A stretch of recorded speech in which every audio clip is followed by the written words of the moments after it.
Welcome back for another episode of the Sports Playbook, where I will give you a breakdown of what's been happening in the world of sport over the last 7 days. You're joined by your host, D-Moz. In today's show, we'll be talking about the key stories in the NRL, AFL, cricket, football, and basketball. We will dive into the world of motorsport in the Burning Rubber breakdown, provide a fast fact for your pub chat, and some games I'm looking forward to this weekend. With that, let's get right into it. In the NRL this week, season 2025 has kicked off in Vegas. Wigan have beaten Warrington 48-24. The Raiders convincingly beat the Warriors 30-8. Xavier Savage starred for the Raiders with 2 tries and 210 run meters. However, he could be facing a 2-match suspension for dangerous contact. Raiders prop Joe Tarpany could also face up to 3 weeks for his shoulder charge on Warriors front rower Mitch Barnett. The Gillaroos and the Lionesses became the first women's professional sporting teams to play at Allegiant Stadium since opening back up in 2020. The Gillaroos thumped the Lionesses 90-4. Yes, that's right. Tamika Upton scored 5 tries and Jess Surges and Jules Robinson scored 3 tries respectively. The Panthers and the Sharks also had a great game, with the Panthers taking the win in a close one, 28-22, in a strong showing for both sides. Nathan Cleary starred again for the Panthers, along with Liam Martin and Isaiah Yeo. Peter V'landys, who is the NRL chairman, was quoted after Vegas saying that 4 games was probably too much, and they would likely look to 3 games for 2026. What this would likely mean is the Gillaroos would likely be culled for next year's event. However, Peter V'landys has not explicitly said this would be happening. V'landys also mentioned, though, that he's the biggest advocate for the women's game. So if you're a fan of the women's game, there's a lot of ways to show your support. Going to the games is great, but if you don't have the means to do so, there are ways to support, including watching the broadcast, engage in the players' social media, and taking note of businesses and companies who are backing the women's game. Also in the NRL, Mitch Moses has signed a multi-year extension deal at Parramatta. After a few tricky weeks for Para fans, Mitch Moses has signed on for a 5-year deal. This will take him through to the end of the 2029 season.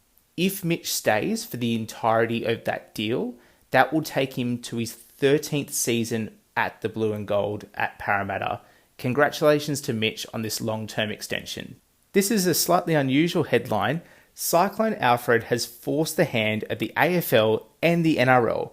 With Tropical Cyclone Alfred approaching the southeast of Queensland and northern New South Wales, the AFL have been forced to postpone 2 of their matches and the NRL having to relocate another match. In the AFL, the defending premiers Brisbane Lions were due to face the Geelong Cats on Thursday the 6th of March, and the Gold Coast Suns were due to face Essendon on Saturday the 8th of March. The Gabba was already a sellout, with the premiership flag for the Brisbane Lions to be unveiled for the 2024 season. Brisbane and Geelong have a bye in round 3, so AFL are looking at the potential to see if they can put the rescheduled game in round 3. However, for the Gold Coast Suns and Essendon, they don't share a bye, so it'll be more difficult from a rescheduling point of view, and one that the AFL might have a few headaches with. From an NRL standpoint, the Dolphins and the Rabbitohs were due to be held at Suncorp Stadium on Friday the 7th of March. The NRL has been slightly luckier in this situation. They've been able to move that game to CommBank Stadium in Sydney on the same night at 8 p.m. So no postponement for the NRL, just a relocation of the match. In cricket this week, Matt Kuhnemann has been cleared by the ICC. After a nervous wait, the left-arm orthodox spinner has been cleared by ICC officials. He was reported by the match umpires on February 11th after the recent test series against Sri Lanka. The ruling of an illegal action by the ICC is when the elbow extends to the amount of 15 degrees between the arm reaching horizontal and the ball being released. I'm sure that will be great news for Matt Kuhnemann fans and for Cricket Australia. In football, the Matildas ended disappointing She Believes Cup campaign. The Matildas went down 2-1 to Colombia in their final game of the tournament. As you may have heard or seen, there were some vile and unnecessary comments made by an Australian comedian in the lead up to that final match. I won't touch on what those comments were, as I believe they've already been given enough airtime. We saw an amazing reaction on the Female Athlete Project and Rosie Malone, who is a Hockey Roos player, post on Instagram. This has received over 2,500 comments calling out those comments. A key comment that was featured throughout the post, though, was how important it is for male athletes to speak out against the comments, not only female athletes. The following male athletes I would just like to call out who have spoken up against these comments. They are Nathan Cleary in the NRL, Darcy Moore and Alex Pearce from the AFL respectively. It's important that the men in the conversation call out this bad and unacceptable behaviour. These individuals called out the vile comments and made sure that people knew that it had no place in sport or in society. Darcy Moore, who is Collingwood's captain, posted to his fan base with the following caption: "Female athletes deserve much better than this toxic garbage." I think Darcy hit the nail on the head there. Also in football, the under-20 Socceroos have won the under-20s Asian Cup. Yes, that's right, the young Socceroos have defeated Saudi Arabia in a penalty shootout. The young Socceroos won 5-4 on penalties with an amazing save from the keeper, Stephen Hall. It's the first time in 66 years that Australia has won this tournament. With winning the Asian Cup, this will get them a ticket into the under-20s World Cup. In the NBA, Josh Giddey stars in another double-double performance.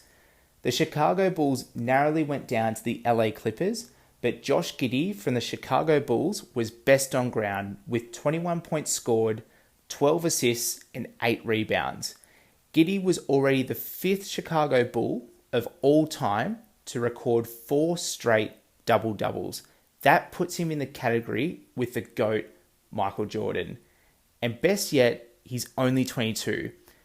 A double-double performance is when a player accumulates a double-digit total in 2 of the 5 statistical categories. They are either points, rebounds, assists, steals, and block shots in one respective game. And with that, we will take a short break and after get into the week that was in motorsport with the Burning Rubber Breakdown.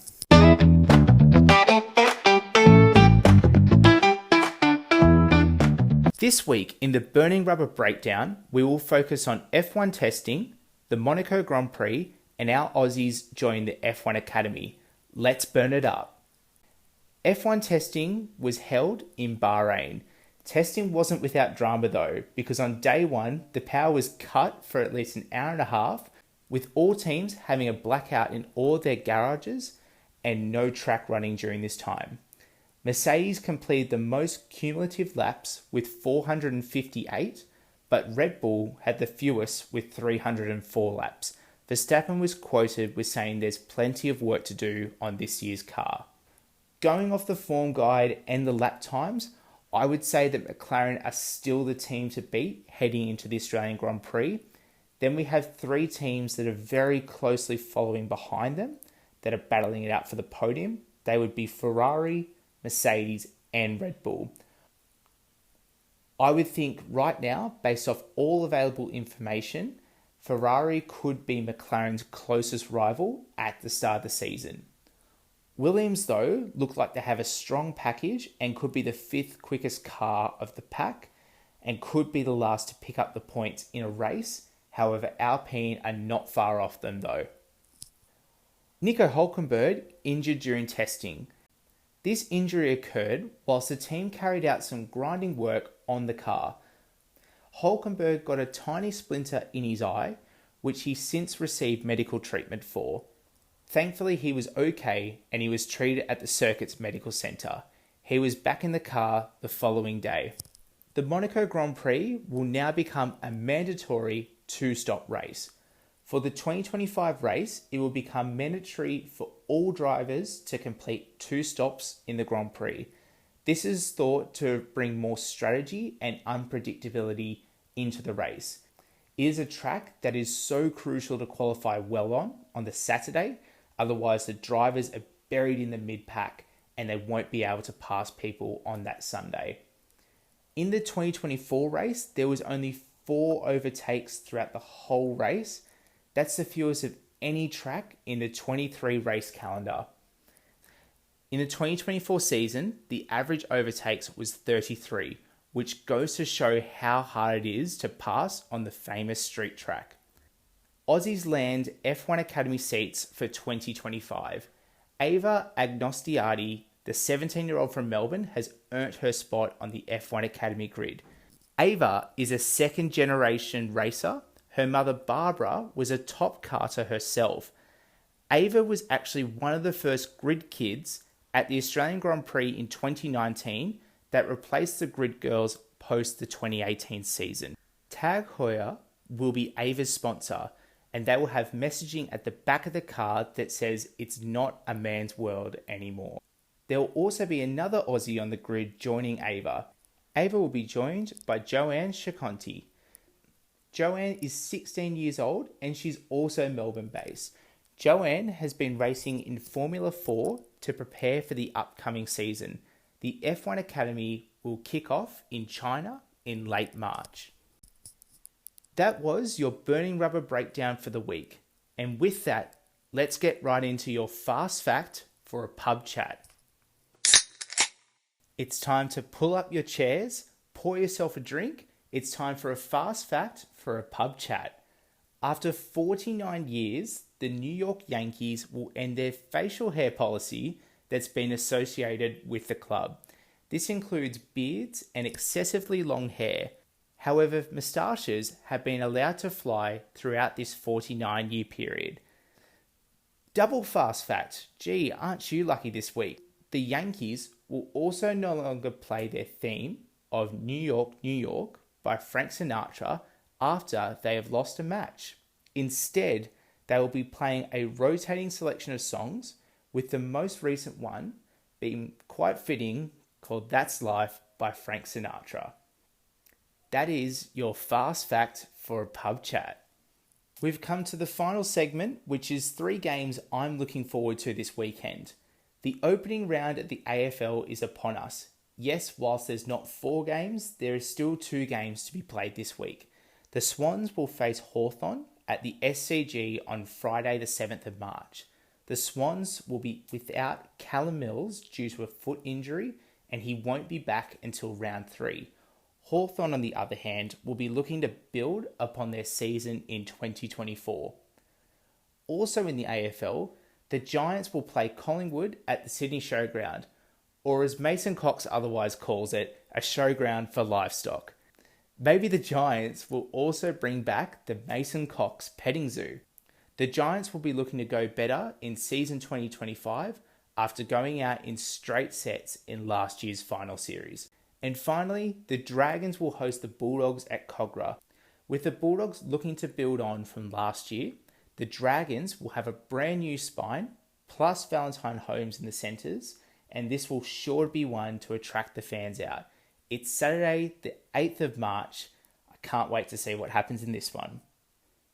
The final whistle has blown on today's episode. Thanks for tuning in. We will catch you on the next play.